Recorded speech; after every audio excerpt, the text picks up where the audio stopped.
美中科技戰，趕快要來看到的是，美國是搞錯戰場了嗎？在這個時候急補漏洞封晶片做白工嗎？另外一方面，華為在此刻則是推出這個韜定律出世之後，他說要直衝1.4奈米。另外，中美日現在都希望能夠做這個光刻機三路圍攻艾斯摩爾，神話會不會崩呢？今天就這些議題會一起來做關心。好，沒有想到呢，我們看到美國商務部這時候針對於科技戰又再次的升級，做半導體相關的管制。最新他寄出的是美國發布的緊急指導意見，堵住包括讓輝達還有 Blackwell， 甚至是這一些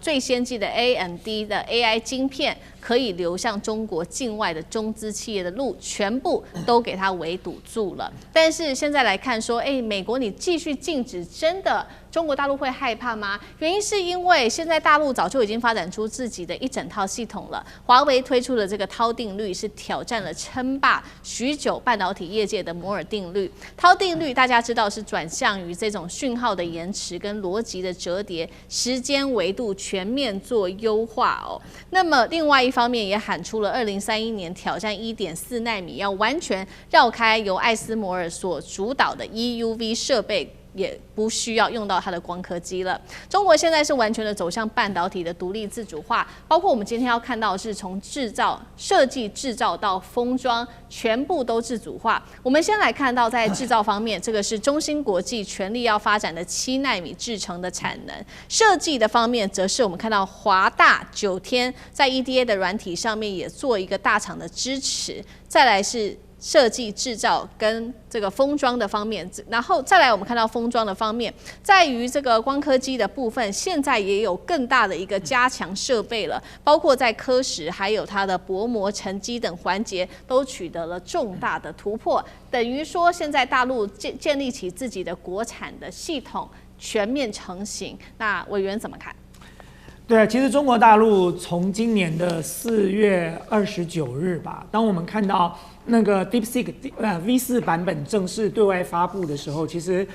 中國大陸基本上就根本不需要西方的晶片了。當時我在這個節目說過，V4 版本當時發布之後，最重要的一件事情是它宣告，它打造了一個這個生態鏈它打造了一個底層架構。那麼這個底層架構可以跟酷達來相拼那麼這個底層架構呢，它不是只針對一家這個國產晶片它可以接到8家的國產晶片都適用那麼當 DeepSeek V4 版本公布了這樣的一個訊息之後，這代表什麼呢？這代表有了這個底層架構之後呢，就可以發展屬於中國大陸自己國內的生態鏈，而且不僅僅是針對一家國產的這個晶片它針對8家都是適用的那麼我們接下來講，看到華為最近丟出來的這個重磅訊息叫做韜定律我先要講一下，就是摩爾定律是什麼？就是我們在半導體產業過去發展的60年的時間，都是依循所謂的摩爾定律。摩爾定律是在1965年，當時 Intel 的共同創辦人叫做 Gordon Moore，他當時拋出來的一個概念。這個概念是什麼呢？他說未來所謂的這個基體電路就是我們現在所謂的 IC。所謂的基體電路呢，在18到24個月，我們現在是講2年了，就每2年它的尺寸就會縮小一半。那尺寸縮小一半，代表的是什麼呢？代表的是你可以放進更多的這個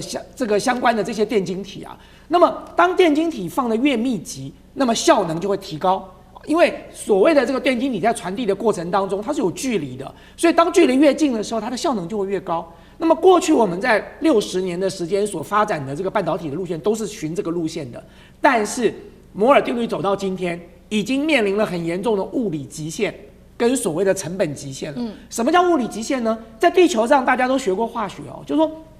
最小的物質是什麼？是原子。你說當然原子還可以拆成原子核跟電子，但是那已經不存在了这個物質了。最小的物質的尺寸是原子可是我們現在走到了這個2奈米、1奈米的時候，其實有很多晶體的尺寸已經幾乎要突破原子的尺寸了，這已經到了所謂的物理極限了，你不可能再小了。然後第二，你在發展的過程當中，你要投入很高的成本各位知道，光是2奈米的設計成本就超過10億美元那你還不包含在生產的時候良率能不能達標，這些都是問題所以我要講直白的是，摩爾定律已經走到了一個臨界點了，就是大家看到這個曲線已經趨近於平了哦，就不太可能像過去這樣不斷的2年就翻倍一次，2年就往上提升。所以在這個時候，中國大陸提出的韜定律其實是有不同的意義的。第一，它可以取代了摩爾定律，就當你現在在這個所謂的我們叫做幾何縮微啊，你要把这個基體電路縮到最小的時候，你已經面臨到一定的物理限制跟成本限制的時候，那你為什麼不做時間縮微呢？這是韜定律最重要的概念，就是說什麼呢？我之所以要把這個基體電路變小的原因是我要增加效能，我要加快速度。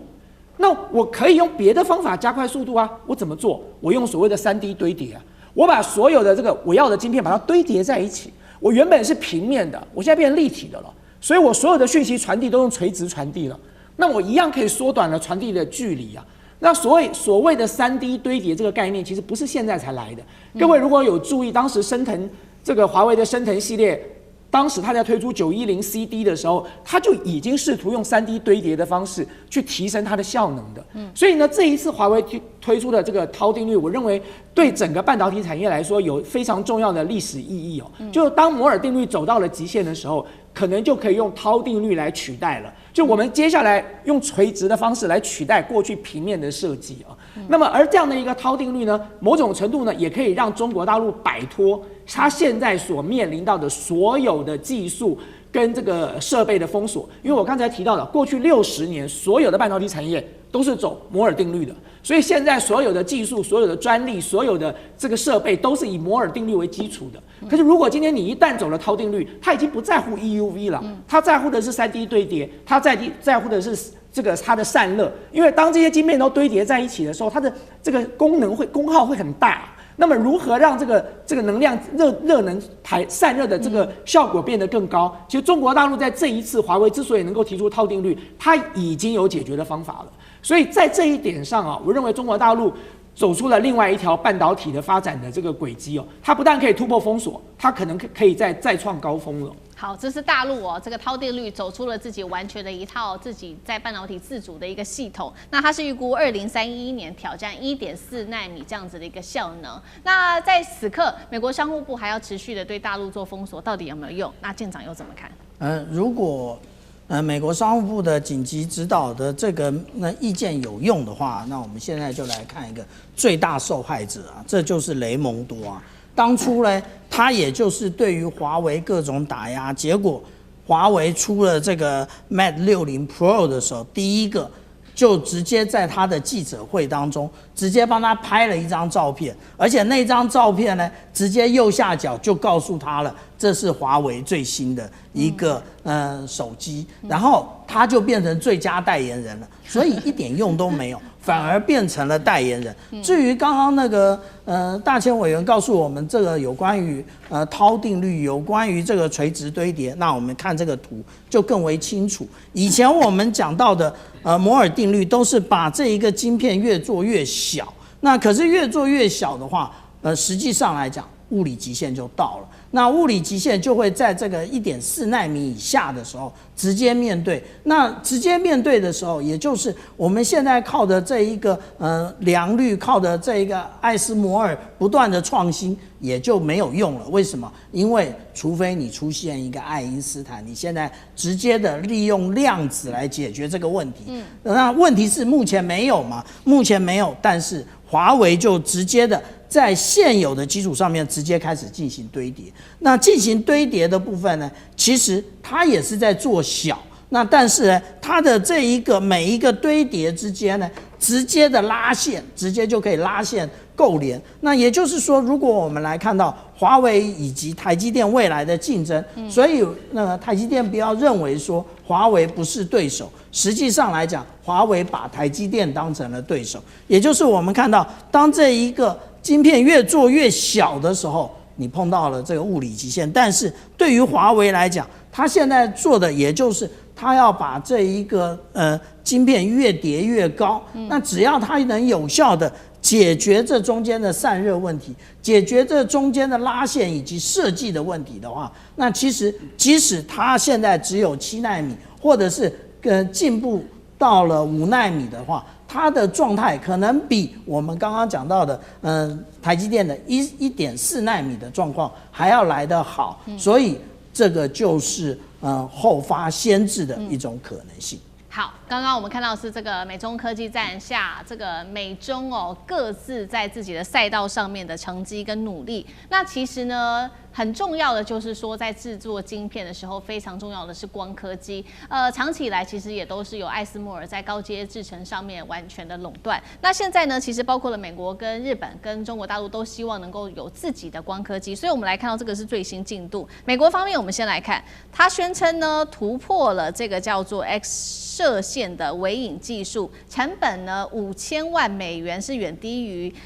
艾斯摩爾它的 EUV 的5億美元。他還放話要挑戰台積電跟三星的代工。再來是日本，它是尼康，它重返戰局，主攻 DUV。那麼現在根據了解，艾斯摩爾它的這個浸潤式機台要8250萬美元，所以日本說它的優勢是在價格上面。最後是大陸了，路透社的爆料說，深圳有一座是高度戒備的實驗室，已經開發出了 EUV 的原型機台。那麼還包括了艾斯摩爾的前工程師有在參與，2030年前要實現晶片量產。代表艾斯摩爾的霸權有可能鬆動嗎？楊老師怎麼看？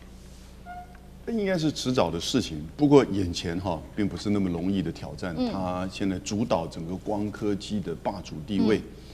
因為他的這個訂單現在還是排得很滿。對。而且它的最新的叫做 High NA EUV， 對，定價多少錢？4億美元，太貴了，連台積電都說。我到2029再來考慮，可是海力士在搶着買。但即使如此，以它的就是整個從 DUV 到 EUV 的製造的這個量能呢、產能，它其實到2028年才可能真的去做它現在這個4億美元的最新款的 EUV。那因此，它所需要的零件大概超過10萬個，有5000個供應商啊，所以這個跟台積電整個在晶圓晶片製造過程當中也是一樣，它的製程以及它的整個生態系使它維持在這個霸主地位很難這個震撼。可是呢，你剛剛提到的像是美國那個 substrate， 對，不過目前基本上它還是實驗室是做出來了，可是呢，進一步的要把它做量化量產了，我覺得很大的困難。它的價格大概是只是就是 EUV 的 ASML 的1/10，大概5000萬美元。那至於我看到北大、浙江大學都有提出新的這些訴求的架構，